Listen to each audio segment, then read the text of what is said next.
Hi, everyone. Welcome to this week's Self Care Sunday.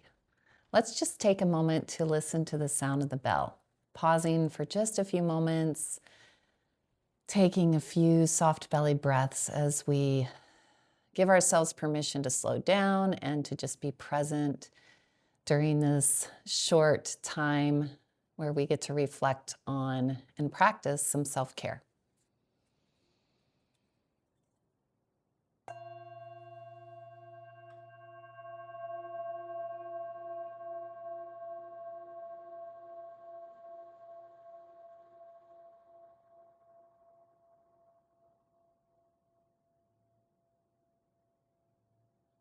Let's take a couple more soft belly breaths. All right. So, as we come to the end of this year, I want to offer you something simple, something that creates a little more space and spaciousness. So, we're going to talk about using journaling to close the end of the year gently and moving into this new year with intention rather than pressure. So, this is not about resolutions. This is not about fixing yourself. It's not about trying to become someone new or perfecting yourself. This reflective journaling is about listening and about noticing and about choosing how you want to care for yourself moving forward into the new year. So, if you have a journal, I'm going to invite you to just grab it. If you need to pause the video, go ahead and do that so that you can go grab your journal. If you don't have a journal, that's fine. You're welcome to just listen and reflect quietly in your mind if that works better for you. So, the first reflection is this. We're going to look back at this past year with honesty and with gentleness and kindness toward ourselves. So, start by just taking a breath or two.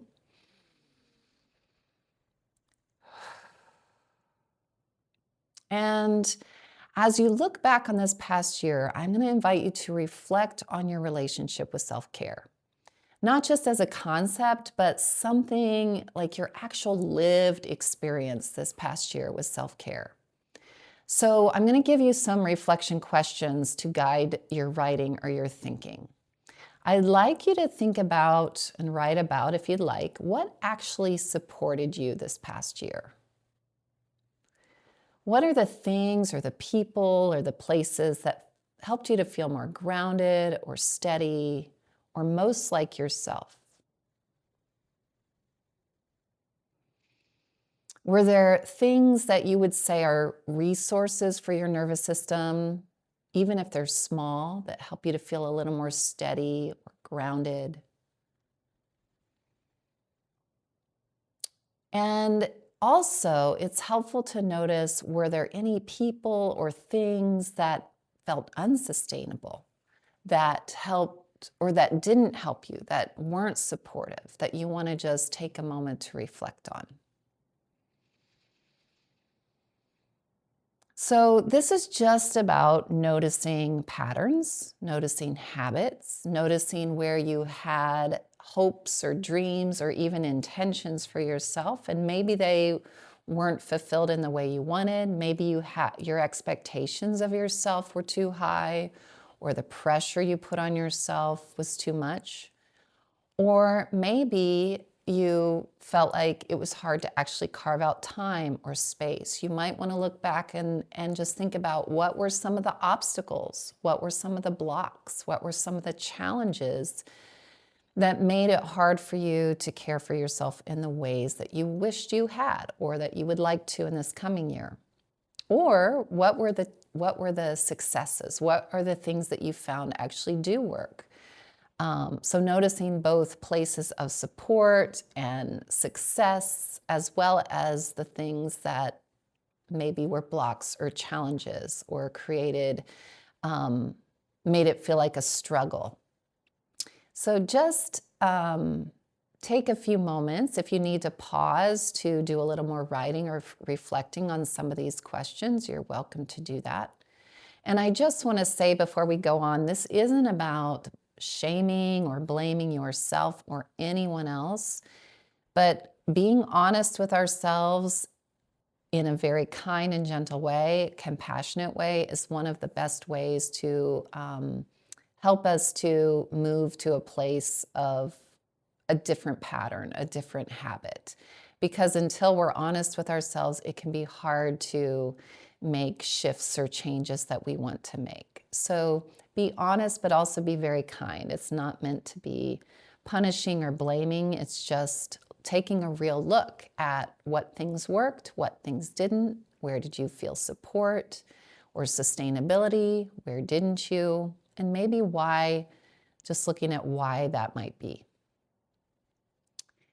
Okay, so we're going to move into the next reflection. So before we do that, I invite you to just take another couple of soft belly breaths. It's nice to just acknowledge the transition from one question to the next by feeling our breath. So in this reflection, I invite you to kind of consider what you may want to release before you move on to the next year. What doesn't need to come with you? What do you want to let go of or leave behind? So just gently turn your attention to those things, to thinking about what maybe hasn't been serving you, and could you loosen the grip around that habit or that pattern. Nothing dramatic. It doesn't have to be dramatic, but just think about what habits or expectations or rhythms haven't supported you or don't support you anymore. Maybe they did at one point. You might also want to consider, are there places where you consistently override your needs or what your body's telling you? Or if there are versions of self-care that you've been using that feel more like pressure or obligation rather than nourishment, maybe it's a time to let those go. And you can use this little prompt to help you with your writing. You could write, I don't need to carry this into the next year. And then you can make a list. Or maybe it's just one or two things. I think it's better to keep it small so our expectations and pressure on ourselves isn't too big. This is a great place to just pause and reflect and write a little bit more on these questions if you'd like. And then when you're ready, just take another moment to feel your breath. Taking one or two soft belly breaths. Reflection number 3 is about your intentions rather than resolutions for this coming year. So intentions are a little different. They're not rigid goals. Those can be helpful sometimes too, but intentions are more like how you want to orient yourself. They're like a guiding light. They can be ways that you relate to yourself, ways of being rather than just doing. Checklists. It's not a checklist. It's more of a feeling, a quality of being. Like you could ask yourself, how do I want to care for myself in the coming year? How do I want to care for myself? Or what kind of pace actually supports me in my nervous system? Rather than expecting myself to do this pace all the time, what pace actually supports? And also thinking about what helps my nervous system feel steady and grounded. What are those things? What are those people? Or who are those people? What are those places? What are those practices? What's that music or activity?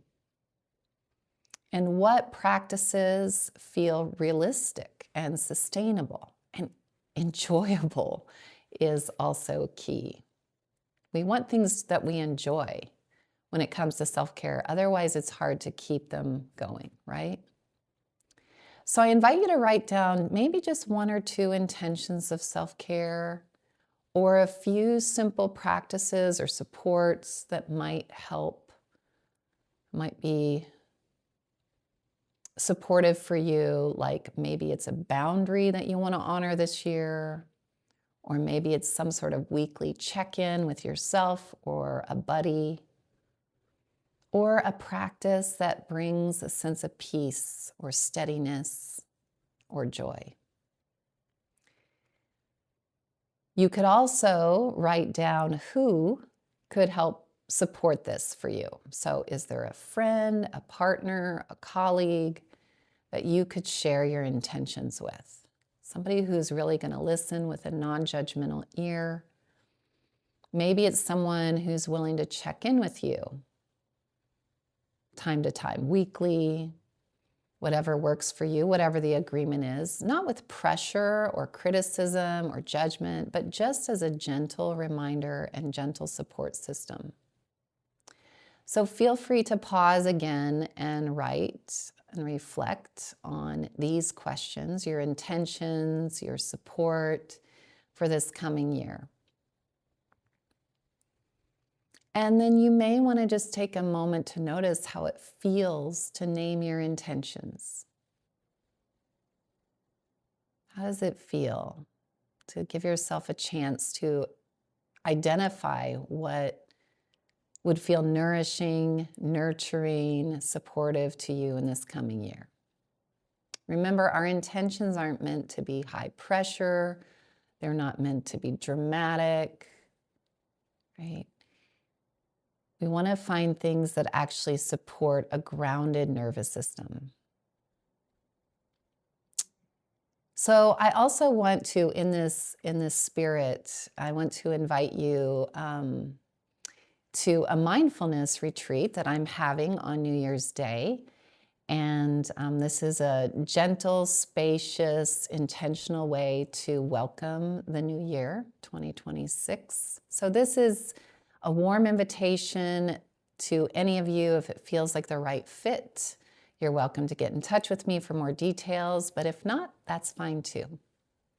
One other thing I want to mention that I'm feeling inspired by and really taking into this end of the year reflection and into the new year is a new journal I received, and a great book. If you are someone who either wants more inspiration and support for regular journaling, if that's a practice that you either know you enjoy or you think you would enjoy and you want to explore it more, I would highly recommend this book. It's called The Book of Alchemy, A Creative Practice for an Inspired Life. And I don't know if this is the right pronunciation, but it's Sulika. I'm not even going to try her last name. But anyway, this is what it looks like. Her last name is Jaouad. So, and then there's an accompanying journal that goes with it. And I've started using this the last couple days, and I'm really loving it. So, yeah, I thank you so much for joining today, and I hope you have a wonderful end of 2025 and a meaningful, intentional